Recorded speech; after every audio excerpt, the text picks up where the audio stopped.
Hey YouTube, it's Natalie. Welcome to my channel. I'm a criminal defense attorney. So today's video is going to be a reaction. It's been a while since we've done one of these reaction videos because I've been doing like a lot of analysis type stuff.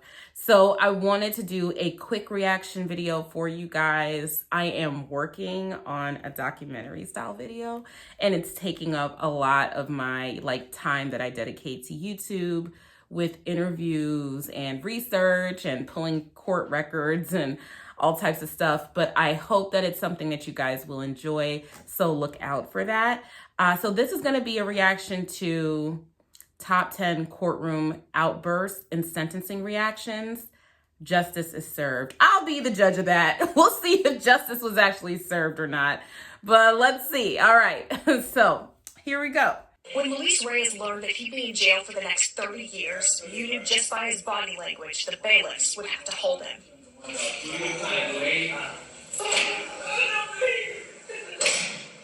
As the door shut, Reyes' mom wailed, and then her son screamed.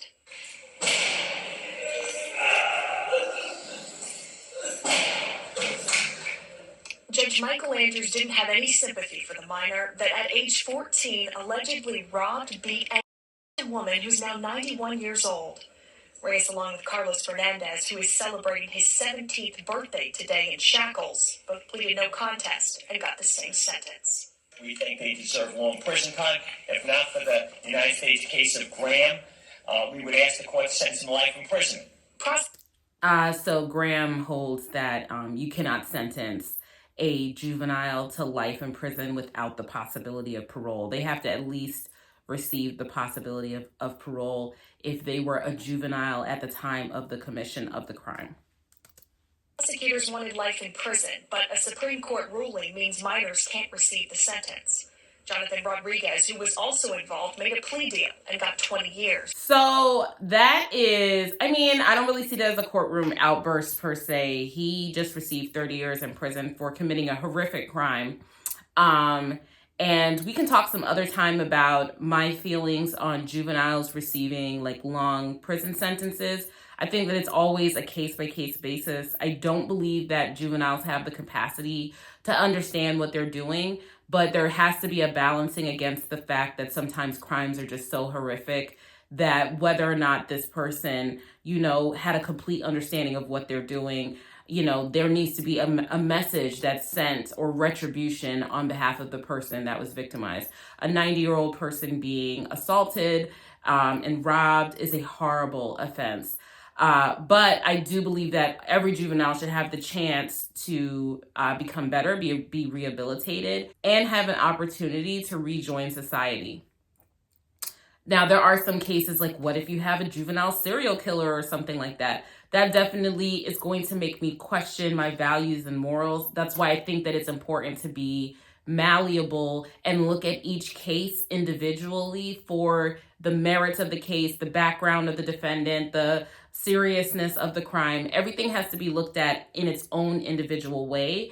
And there should never be just, mandatory minimum sentence. Like, this person has to receive this amount of time. You have to look at every case individually. And here the judge looks at the case and the seriousness of the offense. He could have given them life with parole, but instead decided to give them 30 years. So there must have been some mitigating circumstances there, and that's probably their age. So I'm not going to second guess the judge on that decision. And then also, for a juvenile, 30 years isn't actually 30 years. They might have good time credits. They'd probably be eligible. In my state, they would be eligible in about half the time. Every state is different.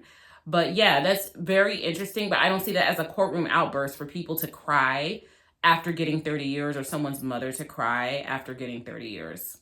It's just a human emotion. It's not like he jumped over the table or anything. Over the murder of a high school student on prom day. 16-year-old Marin Sanchez was killed by a classmate because she wouldn't go to the dance with him.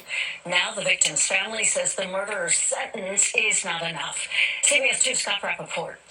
See, it's always something. Some people would think 30 is too much, where no one died. Some people do think that. Some people would think whatever this person gets is not enough. Every case, there's going to be someone who's disappointed in the sentence. sometimes even where the sentence is death, there will be people on the side of the victim that are disappointed in that sentence because maybe they're against the death penalty. So you know, as a judge, they cannot consider really like how everyone is going to feel. They have to look at the facts of the case, the seriousness of it, and also look at the background of the defendant, and then reach a fair sentence based on that. Was in the Connecticut courtroom. Sentenced to 25 years for murder, 19-year-old Christopher Plaskin uttered just 5 words in court. So, you know, you see a difference here, right? These happened in 2 different states. I'm assuming, it looks like it. This happened in 2 different states, but for one case, you had a 90-year-old woman who was severely harmed. You know, that's a horrible thing to happen to someone by a group of juveniles that received 30 years, 2 sentences of 30 years, and 1 sentence of 20 years. And then here you have someone who took someone else's life and only got 25 years. 25 years in prison is not anything to sneeze at, but you would think if you're looking at parity in sentencing, you know, you would think that you would get more than 25 years if juveniles like this person got 30 years. So again, just something to consider. Thank you, Your Honor. Demurely declining the offer to speak about the heinous stabbing death of 16-year-old classmate Marin Sanchez, whom authorities say he killed inside their high school on prom day 2 years ago because she wouldn't go to the prom with him, with savage fury. The ferocity of this attack, and that it all occurred in a mere 33 seconds, that she could be stabbed on multiple occasions. 33 seconds to stab this girl to death. It's horrible. I'm so sorry for her parents. 30 of that shocks the conscience. In the courtroom, off camera before the judge, the victim's mother, Donna Cimarelli, refused to discuss Plaskin, instead describing her daughter as the love of my life, my best friend. She was destined for greatness. And later, she spoke to reporters for the very first time when I asked her what was in her heart. My feelings is that Marin is in my soul. She walks with me every day, and we will be doing a lot of magnificent things in the future with her leading. Back in March, Plaskin pled no contest to the crime in exchange for the 25-year sentence. His lawyers said he was considering an insanity defense. Christopher was profoundly ill on April 25th, 2014. But if your client actually was not in their right mind and an insanity defense is available to them, if you actually believe that a medical professional would bear that out upon examination of your client, you would definitely pursue not guilty by reason of insanity versus a no contest plea in exchange for 25 years. So it leads me to think that they've had a mental health professional look at him and they did not think that he was, you know, outside of his right mind at the time of the commission of the offense. And so he might have had mental health issues, but he understood right from wrong. And so they went with the plea of no contest. I really have a hard time believing ethically that any attorney would have a medical professional render your client not criminally responsible or not guilty by reason of insanity and still proceed with a plea such as that. That's akin to a guilty plea. Because his friend... So where is the courtroom freak out? I hate when they mislabel these videos. ...died during a robbery police say he was involved in. I was in court when Kemp heard the charges he faces. He frowned up at some of the allegations and even had a smirk on his face at times that didn't sit well with the homeowner who found his friend wounded in his driveway. He had that look on his face, but he didn't care. That's what Archie Booker thought when he saw 22-year-old Patrick Kemp smirking when he went before a judge on murder charges. Kemp also frowned when the judge read part of the allegations. The homeowner, identified as Michael Richards, did shoot Williams as he began entering the window. Kemp faces murder charges after Riverdale police say this homeowner shot and killed 19-year-old John Dexter Williams on Birch Circle Tuesday before noon. In court, the judge explained that Williams and Kemp went to the home with a plan to break into it. This is felony murder, so you know, a lot of people have issues with the felony murder when it's applied this way. So 2 perpetrators go into a home to rob it, go into a bank to rob it, whatever the case may be. And one of them is killed by the homeowner or an agent of the property or whatever the case may be. then the co-defendant will be charged many times with felony murder. But the problem that a lot of people have, I think myself included, when this particular circumstance is applied to felony murder, is that murder takes malice aforethought, and there cannot be any other justification for the killing of the person. Here, it's justified that if someone's invading your home, you have the right to protect your home with deadly force. You do not have a duty to retreat, known as the castle doctrine, right? Other people call it stand your ground, but castle doctrine just applies to inside of your house and nowhere else. So you don't have a duty to retreat within your home to call the authorities. You can meet the force of someone entering your home with deadly force. So then that's not murder. That's a justified homicide. And so how could someone be charged with the murder of someone through a felony theory, meaning you're not the principal, you're not the one who actually killed the person, but you're responsible for the crime that was committed against that person. Here, the it's not felony murder because there was no murder. So like legally, it doesn't make sense if you actually look to the elements of the crime. But, you know, people just want to, you know, extra punish someone who has committed a heinous offense. Home invasion is a heinous offense. It's horrible.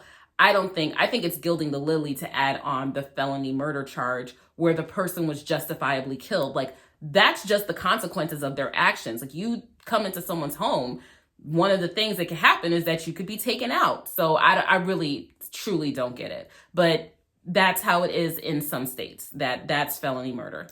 You did knock on the front door of the location while the co-perpetrator, John Williams, did break through a window in the rear of the location. That's when the homeowner shot Williams. Kemp was apprehended. Again, that's not murder. The homeowner has the right to shoot Williams. And so since the homeowner has the right to shoot Williams, then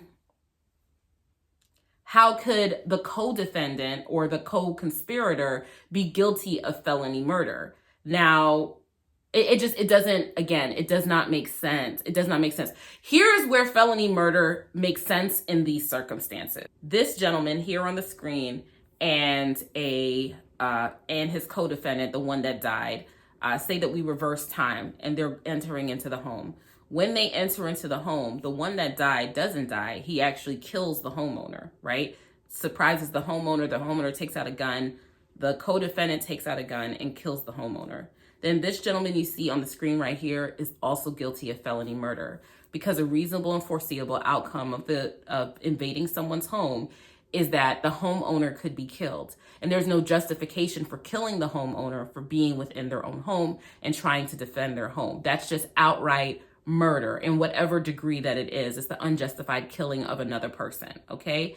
So, of course, the co-defendant would be guilty of being responsible because had he not participated in helping this person to enter the home, this burglary potentially would not have happened. And so it serves a function to the public to let people know you try to break into someone's house and they kill someone, then you are facing murder. So, you know, another deterrent factor that it has is even if people are going to commit these crimes, maybe they're much less likely to bring deadly weapons with them because they don't want to run the risk of someone killing someone else, okay? So it just serves a great community caretaking function to have that felony murder rule in place when it's applied that way. But it does not make any sense to have that felony murder rule in place when it's like the natural foreseeable outcome would be that you might get killed. That's on you. That's on you if you get killed. Your co-defendant shouldn't be charged with felony murder. That it's not murder. Apprehended later. After Williams was shot, he collapsed in Archie Booker's driveway. Booker was so shaken by what happened, he posted this on Facebook. To my young black brothers, you know, it's not worth it. It's just not worth breaking in folks' homes because people are not going to stand for that. Nope. Teenage killer officially sentenced to death. Myers and his co-defendant Timothy Mosley killed 18-year-old Justin Back during a robbery attempt at his home in Waynesville. Today, the judge imposed the jury's recommendation of death. The court finds that the state has proven beyond a reasonable doubt that the aggravating circumstance outweighs the mitigating factor. Therefore, the sentence of death shall be imposed upon Austin Gregory Myers on the charge of aggravated murder. Myers once again showed no emotion. Out of touch with reality, that's how prosecutor David Fornshell describes him. during the trial, he actually had a conversation, a jail call with his dad, where he agreed that his plea agreement would be that if we dismissed all charges against him, that he wouldn't sue me for wrongful imprisonment. Killer Margaret Allen apologized in court today. Once again, not a sentencing reaction freak out or anything, but okay. I want to see what happened to this guy, because my understanding was in Roper v. Simmons, which is a 2005 Supreme Court case, 543 U.S. 551. The death penalty is unconstitutional for juvenile. So an appeals court ruled that former Clayton man on death row for the slaying of a Western County man in 2014 can present more evidence in his latest challenge to his death penalty sentence. Austin Myers, now 26, was convicted in October 2014 of the stabbing death of Justin Back in January of that year at his home near Waynesville. The slaying happened during a robbery with another Clayton man, Timothy Mosley, actually killing Back. So this is another felony murder case, but this is the felony murder that I actually agree with, which is where your co-defendant kills someone, not where your co-defendant is killed. And they were both 19-year-old at the time. Okay, great. So they say teen, and I took that as juvenile, and I knew I was right about that. So there's a 2005 case saying that people under 18 cannot be sentenced to the death penalty, but he was just over that. He was 19, and so he was sentenced to the death penalty. Trial testimony showed that Myers planned the crime, although Mosley ultimately stabbed Back to death during a struggle with Mosley, and Myers on the floor of the kitchen after a garrote designed to choke Back to death caught on his chin. Myers was sentenced to death. In his latest appeal of that sentence, he will be able to present evidence that wasn't used in previous appeals related to his mental health. Myers and Back were friends until the 8th grade when Myers moved to Clayton and attended Northmont High School. Testimony indicated Myers was the one who decided they should target Back's home, unaware the family's safe contained only $70 at the time. How horrible. How horrific. Myers took 2 days of preparation, including acquiring septic chemicals he expected would help decompose Beck's body, and shot the body before he and Mosley disposed of it in the woods in Preble County. So this is an especially heinous crime, and it looks like it was carried out with malice aforethought, meaning that they planned to kill this person. They knew him for a period of time, and he participated in the planning and disposal of the body, and it was only just, coincidence that the other guy actually did the killing. So people that are pro-death penalty, I think, would have a stronger leg to stand on. I'm against the death penalty. Ethically, in all cases, for all people, I'm always against the death penalty. However, this is a strong death penalty case if you're an advocate for the death penalty.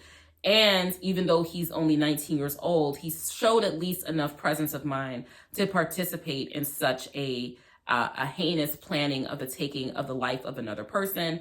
The argument on the other side of that is, of course, that, a 19-year-old is not the same as a 24-year-old, that over time he could change and develop and become a better person. And maybe the better thing is for him to stay in prison for the rest of his life, but not to take his life away. That at 19, you're not a fully formed, fully realized human being, and you don't have complete control over your actions. You don't understand the consequences of your actions. That's a hard argument to make in face of how horrible this murder was. Asked that her life be spared. That's when a prosecutor let her have it. I know this is not this easy, but I want you to know that you are. Among the first words the public has heard from Margaret Allen through her tears is that she's sorry for the murder of Wenda Wright. Allen said she shouldn't be put to death for something she didn't do. A jury has already convicted Allen of strangling her housekeeper and pouring bleach and other chemicals on her after accusing her of stealing. A prosecutor questioned whether she really is sorry. Did you feel sorry when you said, thank God that's over? No, that's not true. I didn't do that. I didn't say that. So that's the hard thing about sentencing, is that, if you've been found guilty of something that you maintain that you did not do, it's going to be very, very tough to make a mitigating statement that doesn't look as though you are trying to minimize the seriousness of the crime. The other hard balancing of that, the other side of that is that if you're maintaining your innocence, you're certainly going to go to an appeal. And after you appeal the case, they're going to be using your words against you. So you don't want to admit to anything. And some people, no matter what the evidence shows, they're going to maintain their innocence no matter what. So they won't admit to the full characterization of the crime, despite how strong the evidence may or may not be. And that's their right. But the way that plays to the judge at sentencing is very awkward, and sometimes will lead the judge to say, oh, you're minimizing the seriousness of the offense. So defense attorneys are in a very tough position when it comes time for mitigation. Margaret Allen was sentenced to the death penalty, and she is currently on Florida's death row. You get to see two very different faces of this car thief. On the left, Ryan Stone bragging about his crimes to a female visitor in jail. And on the right, Stone crying in court as he learned he will spend the rest of his life locked up. It's for a chase and crime spree that went all the way from Longmont to Parker.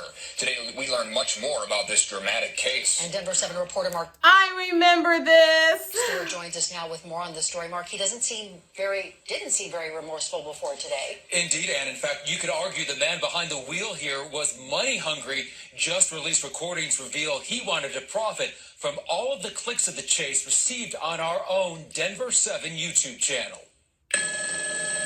A high-speed chase through 5 metro Denver counties. At times, cars were ditched and drivers thrown out the door.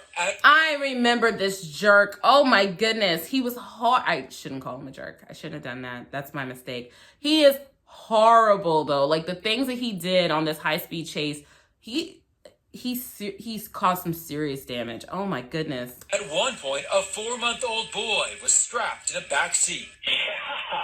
My lawyer told me I made the news in the UK and Australia. For the first time since last Who is this girlfriend? What is her problem?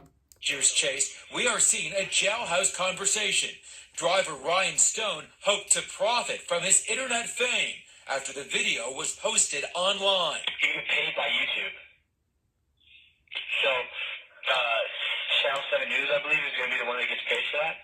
Well, I'm going to contact Channel 7 News. During his sentencing in court, Stone made an apology, yet wouldn't take responsibility, blaming his escapade on drugs. He asked the judge to give him a break. I'm ready to give me time to start a family of my own with my beautiful wife. That didn't happen. Stone was sentenced to 160 years in prison. Those angels up there actually pulled me out of the way. Trooper Bellum and he almost died. Stone struck him while he was trying to throw out stop sticks. Oh! And I want to continue to be able to do so. Oh no, they're gonna put him under the jail. You ran over a cop. Are you crazy? Are you crazy? Woo-hoo! So, to be able to return to full active duty in the next couple of months. A crime spree caught from the sky, ending with a career criminal going nowhere but prison. Ooh. This guy is a menace, and he is gone from us now, and we are better for it. He got some consecutive sentences. Well, I'm going to end it there because, wow. Although these were not really courtroom freakouts per se, they were, I think, very informative about, sentencings and juveniles and, just looking at how different things are treated across the country. One underage person getting sentenced to 20 years for killing someone versus 3 underage people getting sentenced to 30 plus 30 plus 20 years for assaulting someone who is very elderly. It's very interesting to see how sentences are done differently given the varying circumstances. Giving, a death sentence to someone that is 19 years old, versus not. Versus life imprisonment. So all very interesting. Thank you guys so much for watching. I would like to know your thoughts on each of these cases that I covered and what you think the appropriate sentences would have been for each of the crimes that were described. And I'll talk to you later. Bye. Thank you to our lawyer chicklets, aka our channel members, who are listed here on the screen. And also, do you think that everyone got the sentences that they should have got based on the circumstances of each of their cases? I really want to know what you think. All right, bye.